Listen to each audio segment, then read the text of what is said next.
Good morning, everyone, and happy Valentine's Day. Welcome to the Center of Spiritual Living Victoria online, and it's lovely to have you with us on this day.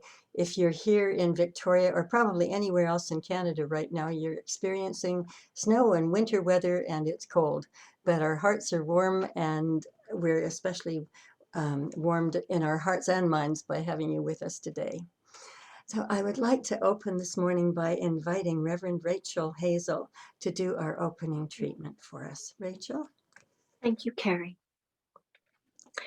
Thank you for the love that is an undercurrent running through every vein of every soul in this world. I thank you for this vibrancy of loving life that is pulsing louder and louder in every one of us. So we hear it so loudly, like the melody of the most beautiful and the most catchy song we could ever imagine, and that we never want to stop singing. I welcome this song of love, this love song to sing out of my heart, to raise the vibration of everyone I meet and think about.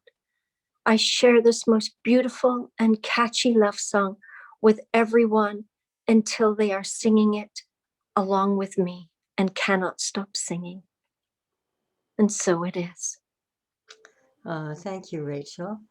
And our wonderful Darlene Haynes is going to gift us with some special music, a Karen Drucker tune this morning. Darlene, welcome. Thank you, Carrie. And so for all of you that are muted at home, you can sing along. And this song is I Send My Love. I send my love over the mountains. I send my love over the sea. I send my love into the heavens, and it returns to me. Joy, I send my joy over the mountains. I send my joy over the sea. I send my joy into the heavens, and it returns to me. Peace, I send my peace over the mountains. I send my peace over the sea. I send my peace into the heavens, and it returns to me.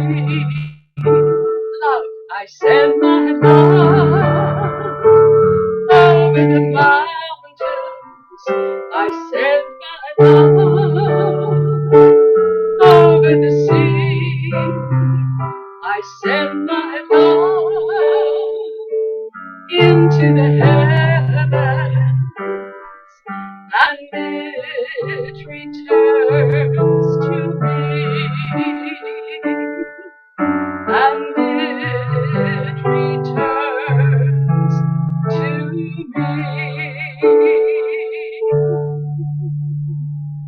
Oh, thank you, Darlene. That's such a beautiful song, You're welcome. especially on Valentine's Day, but at any time. So, as many of you may have read earlier in the week, my talk today was titled "The One Mind Is Not an Infinite Blob," and that's the talk that I wrote a little bit earlier in the week. And last night I was thinking about it, and I thought, it's Valentine's Day today. Who wants to hear about quantum physics and all kinds of brainy things today? Um, so I scrapped it, and I decided that chemistry might be okay, but quantum physics just doesn't cut it on Valentine's Day. So, so I changed my talk title to "Installing Love," and that's that's basically what I'm going to address today, because we really need to be talking about love and feeling the love at this time for everyone, for everything, and with great gratitude in our hearts. And so, as I was thinking about this last night, you know, Valentine's Day we tend to think of as just a great romantic day. That's when we're with our sweethearts, if we have one, and when we do something really special, have a special meal, and exchange gifts, whatever. However, we know there are many different kinds of love. There's the love that we have for our children. There's the love that we have for our pets. There's the love that we have for this planet, for nature. There's the love we have for chocolate. Think of that on Valentine's Day as well. There are all of these different kinds, but the thing is, they all come from the same place. They all come from Source, from God, whatever it is that you want to call it. And they're all there in that one mind. It's always there. As I was reading earlier this morning, Dr. Deborah Johnson, wonderful minister who's written a book called The Sacred Yes, and how she talks about how God is just, this power, this force that is just so loving and gives us everything that we want. All the love that we want, all of the acceptance we want, all of the praise that we want in our lives, always, provided that we are connected and accepting and open and feeling that we are deserving. And so when we look at Valentine's Day, let's look at those who are closest to us, those that we love so deeply, and also let's look at the greater love. That love that is everywhere in everything that we were born with. And maybe sometimes we just need a little bit of a push to let that love rise up in us again, especially when it's for everyone and everything, and for this planet and for everyone and everything on it. We might have to work on it a little. And years ago, I found something called Installing Love, which is the title of my talk today. And I went through my computer and found it last night, and I want to share it with you today because it's fun, but it also has some pretty deep meaning to it. And so this is someone who's having difficulty installing the program of love on her computer. And so she calls for tech support. And tech support says, "Yes, how can I help you?" And she says, "Well, after much consideration, I've decided to install love. Can you guide me through this process?" Tech support says, "Yes, I can help you. Are you ready to proceed?" And she says, "Well, I'm not very technical, but I think I'm ready. What do I do first?" And tech support says, "The first step is to open your heart. Have you located your heart?"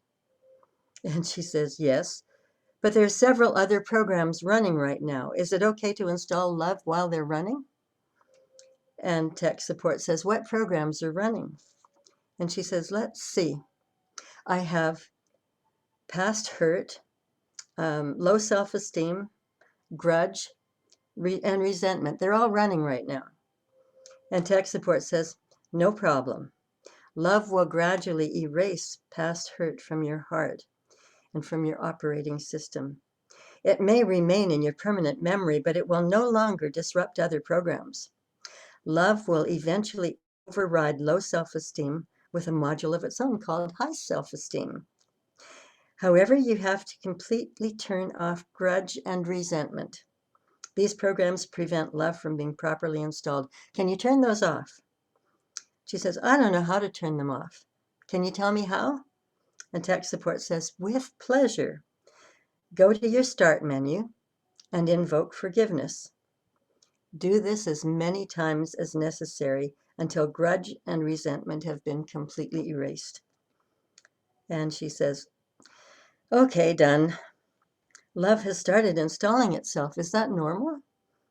And tech support says, "Yes, but remember that you have only the base program. You need to begin connecting to other hearts in order to get upgrades." And she says, "Oops, I have an error message already. It says error, program not run on external components. What should I do?" And tech support says, "Don't worry. It means that the love program is set up to run on internal hearts, but is not yet run on your heart. In non-technical terms, it simply means you have to love yourself before you can love others.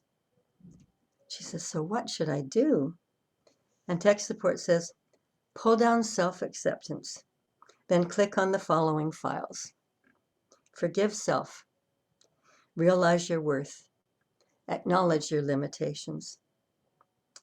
She says, okay, that's done. Tech support says, now, copy them to the My Heart directory. The system will overwrite any conflicting files and begin patching faulty programming.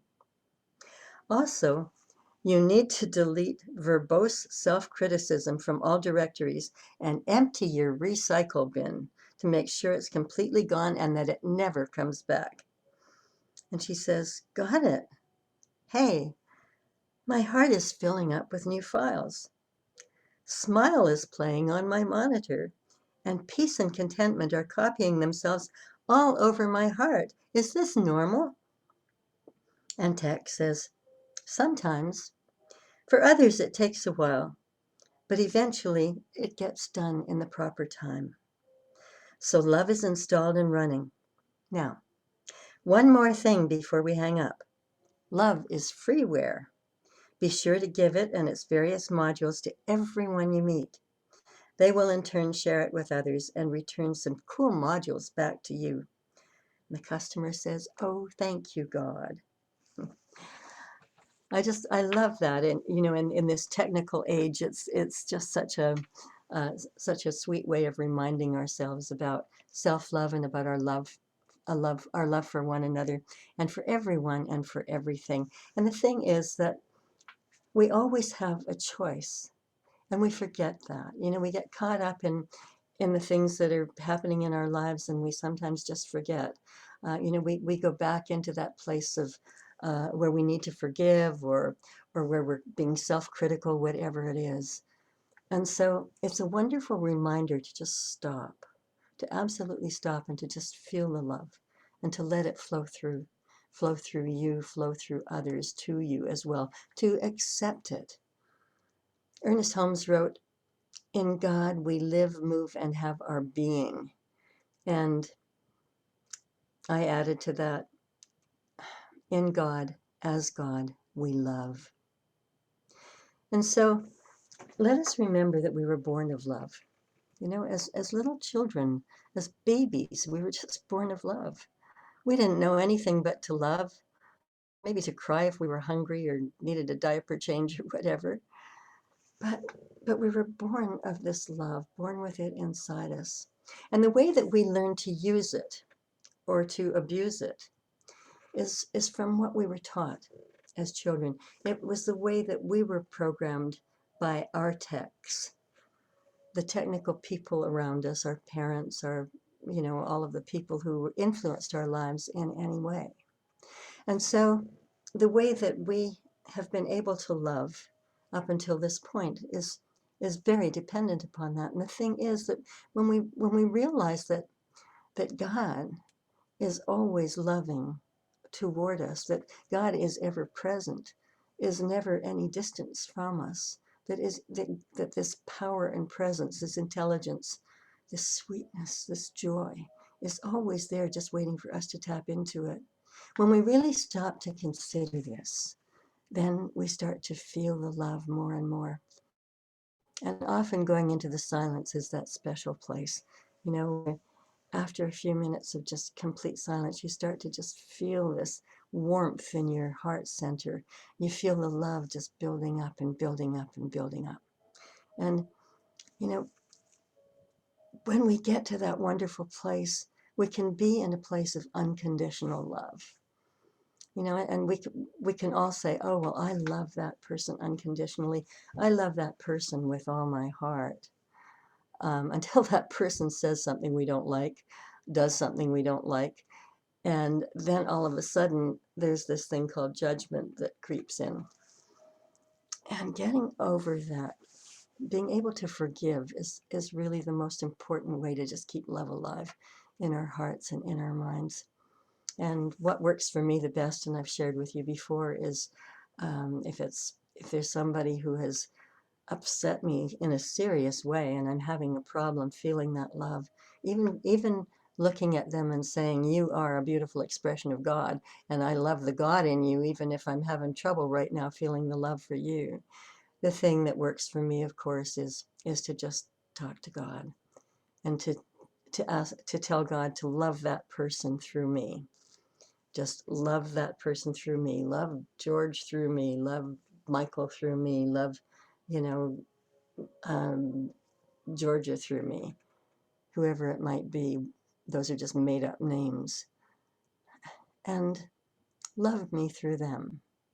You know, when we do that over and over and over again and sit in silence, you know, we might think nothing is working, and then all of a sudden, love is installed, is reawakened. You know, we've booted up the system, and we start to feel this deep and abiding love again. And it goes beyond the love that we have for any one person. That's when this pure, unconditional love of God just comes in and pours through us, and there is complete forgiveness when we do this kind of thing. New Thought authors say that there are only two emotions, love and fear. And, you know, we can argue with that when you say, oh, I have all kinds of emotions every day, you know, more than love, many more than love and fear. But the thing is, if you take a sheet of paper and you write down, in one column, you write down love, and in the other column, you write down fear, and then think about any emotions that you might have that come up during the day, you can put them in a category under either love or fear. So love and fear are the two biggies. They're the ones that basically are leading everything else that we're thinking and doing at any given moment. And so when we realize that, we need to realize that we really don't have anything to fear, that we have this enormous power with us all the time. This, as I mentioned last week, this great sea of God, you know, and we're all just like a wave on the sea of God. Um, it looks like it's individual, but it's not separate from the sea itself. And in the same way, we are not separate from God itself. We appear to be individual, but we are all just part of that great sea of God. And so as we work with this, we can start to feel greater forgiveness and greater connection with everyone. You know, I was just last night again thinking about the amount of love that is being shown these days during COVID.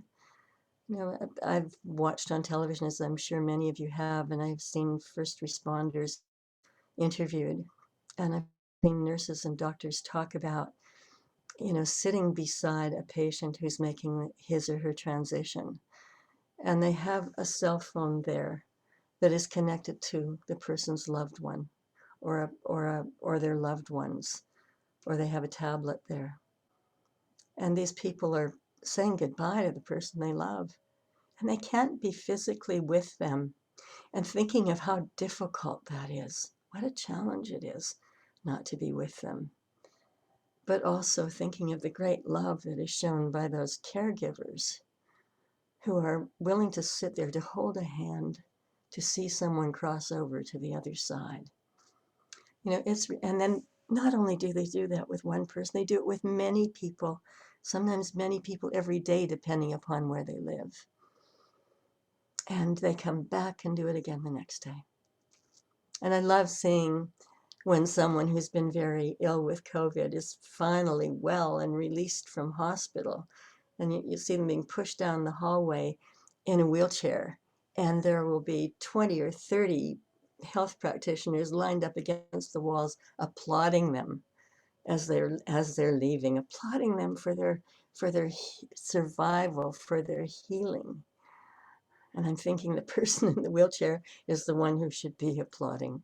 You know, these people are just doing magnificent work right now. And to hear some doctors and nurses say, you know, they live in one place, but there's a call to go somewhere else where the need is greater.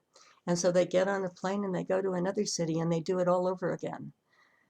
You know, it's absolutely the most unselfish kind of love that we can imagine. And I know in my heart that it is God given and God driven. You know, if we but had that much love and compassion for all humanity, it would be a different world that we live in.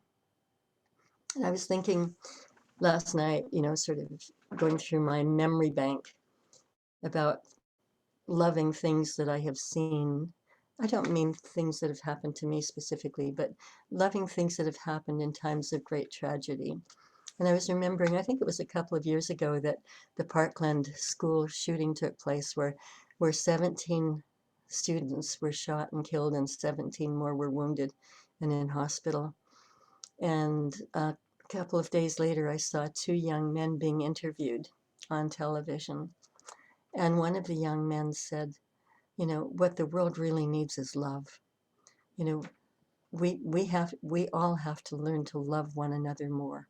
And he said, as we love one another more, then we start to love everyone more.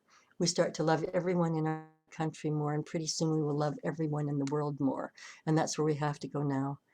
This was a 17-year-old boy, and I was in tears listening to him. I thought, to have the love inside him, to have the wherewithal to really understand that, to really get it, and not to be crying about all of the things that happened around him, but to say that we have to rise above that. And then his friend who was with him was asked what he was thinking, and he said, all I can remember is that I thought in my mind, I'm going to die today, and I didn't tell my mom that I loved her. Well, again, I just teared up when I heard that. There's so much wisdom in those two young men. And of course, that was the time when Oprah Winfrey contributed a lot of money to allow young people to go to Washington to march, and to rally against guns in the country. And that's when a lot of young people said, look out, because we're going to be running for office as soon as we're old enough, and we're all going to be voting.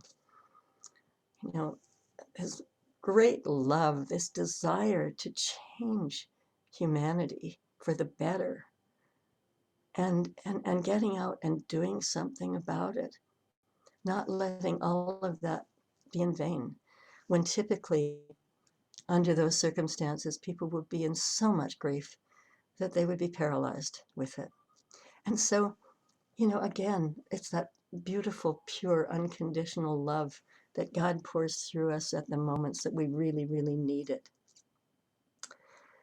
And those boys, they had love installed in them. So many people have love installed in them who are going through incredible difficulties right now, incredible challenges. And as we remember that, we start to realize that it is possible to reboot our own systems if we're not in that place, if we're angry or upset or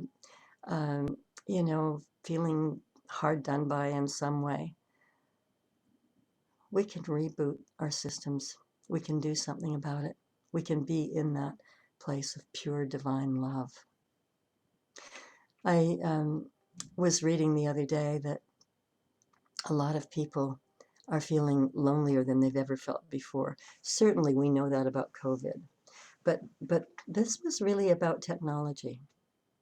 There have been studies done that people who are using cell phones all the time, they're texting, using Facebook, sending emails all the time, start to feel lonelier than other people, because those things don't really give them the connection that they need. And I'm grateful for Zoom, because we are able to connect in a different way on Zoom, actually see one another, and we long to be together physically again. We're all longing for that, for those days when we can be together, when we can hug one another, when we don't have to be concerned about spreading some sort of disease around, whether it's COVID or something else. It's remarkable to think about what is happening with technology, about how it is shutting down the love that is in us. And I never used to use my cell phone much. It always just lived in my purse. It was there for emergencies. And now I find that almost everybody calls me on my cell phone rather than on my landline. And and I find that I pick up emails on it when I'm out and about, or I pick up texts. And I was thinking, I survived very well without doing that before. And I thought, I'm going to take a break from these kinds of things. I obviously, when I'm working, I'll be doing emails and texts and so on. But I'm just going to put my cell phone back in my purse again at times when I'm wanting to just be in better connection with God, to be feeling the love, and to be really aware of what I'm doing, consciously aware, and not letting technology take over my life. We all have a choice, and it takes practice, and it's not easy. It's not easy to turn off the devices and to remember what we used to do before then, and to enjoy that special time. Possibly it's out in nature, maybe not on a day like today, but on beautiful days when we can be outside, out walking in a forest, or even just sitting beside the ocean.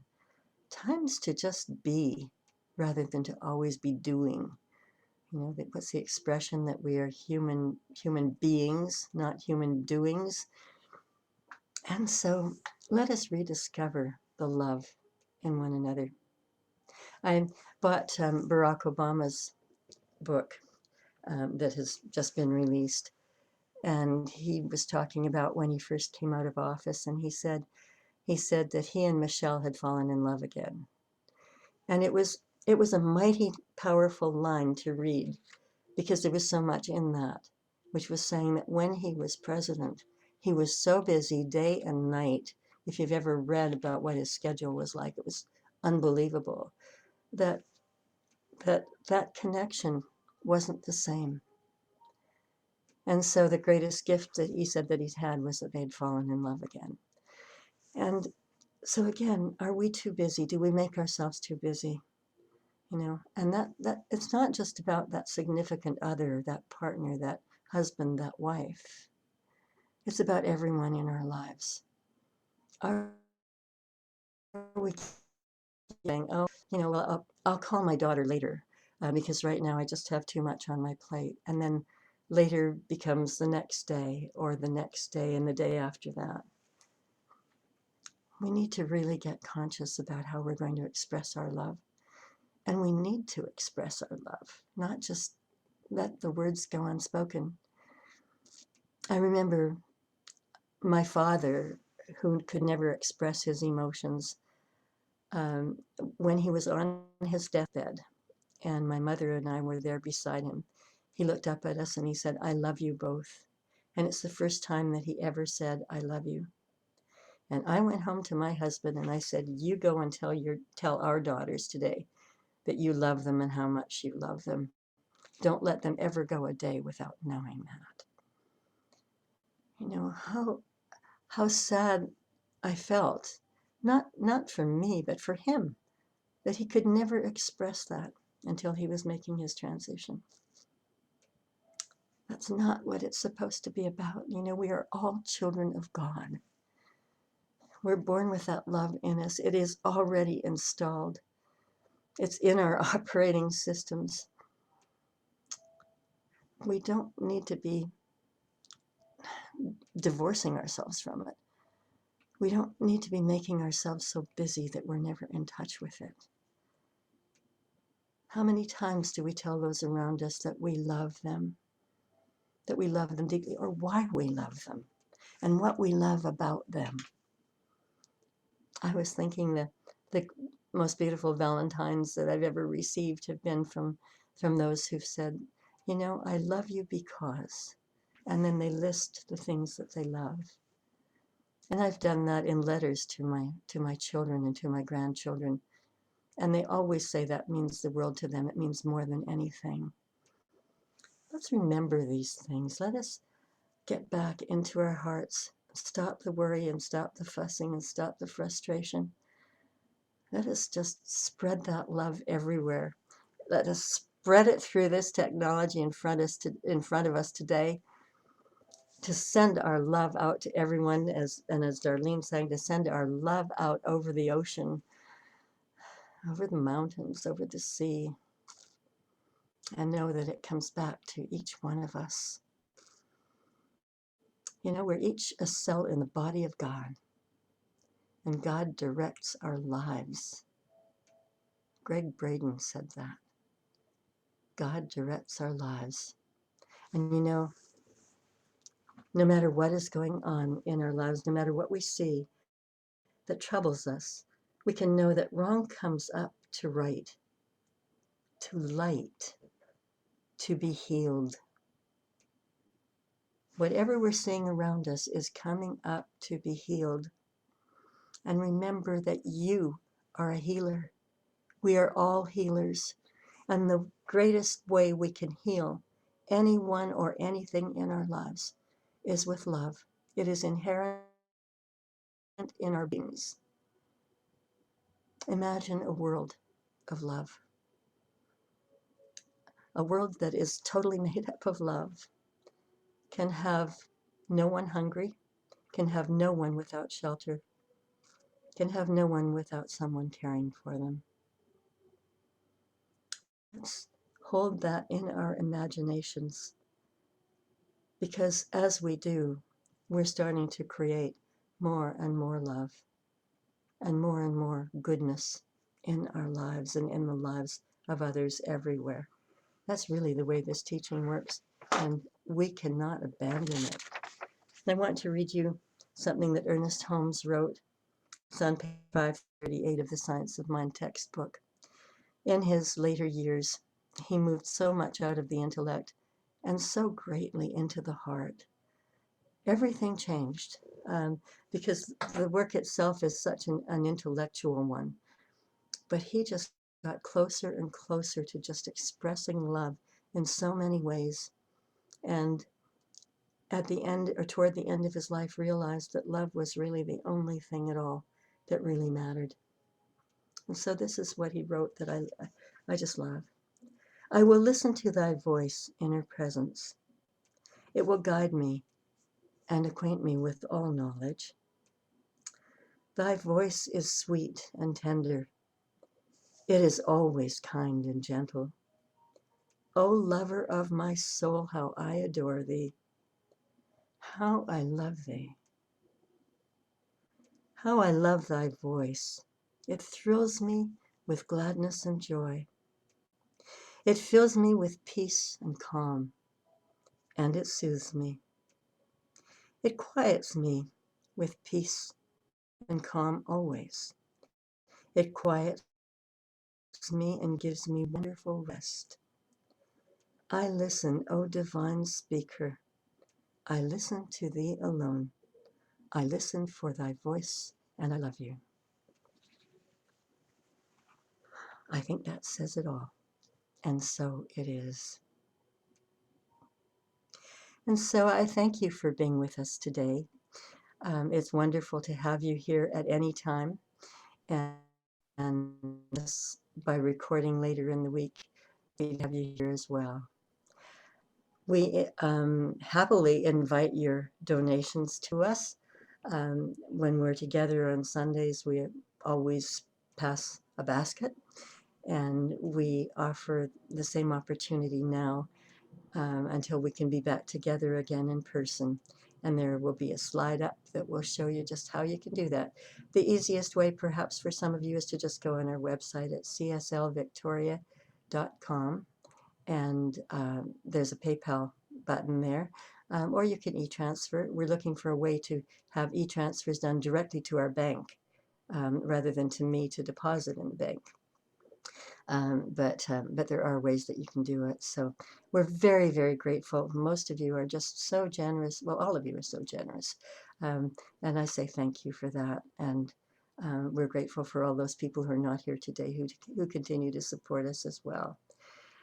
It's a very special time for all of us. And I just want you to know that, especially on Sundays when I'm speaking and I'm seeing your faces, but always, I just feel so much love for each of you in my heart. There's not a moment that isn't just pouring through me. to each one of you. And I say thank you for being here today and bless you all. And I invite Reverend Joanna to do our closing benediction today. Joanna? Thank you, Reverend Carrie, and thank you for a lovely talk. It's delightful for a Valentine's Day. And so I invite you now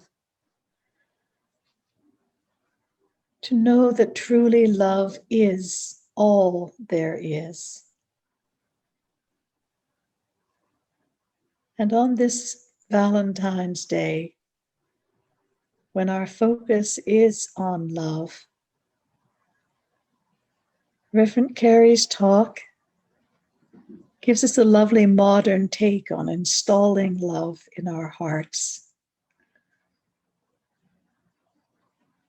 But truly we know that program is one that we are installed with when we come into being, into form. For we are expressions of that divine love that is everywhere present, all the time, in everything. And as we grow and develop and learn on that path, we learn love. We learn to express it in our relationships with other people, with nature, the world around us, with animals, with every part of the planet. Love pours through us naturally if we allow ourselves to know the truth that we are spirit in form, and spirit is the very essence of love.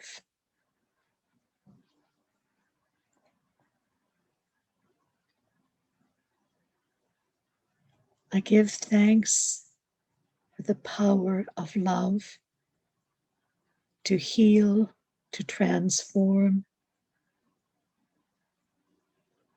to make well, to make right. All is imbued with love, and all we need do is to recognize that truth. Love is everywhere present, all the time, in everything.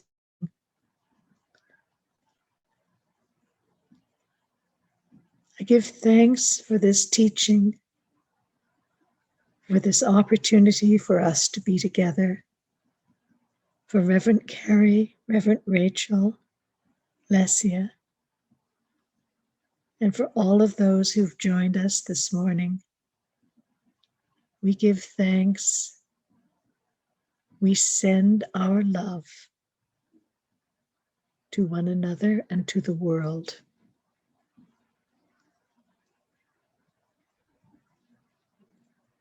I release my word to spirit, to the law, knowing it is so, and so it is.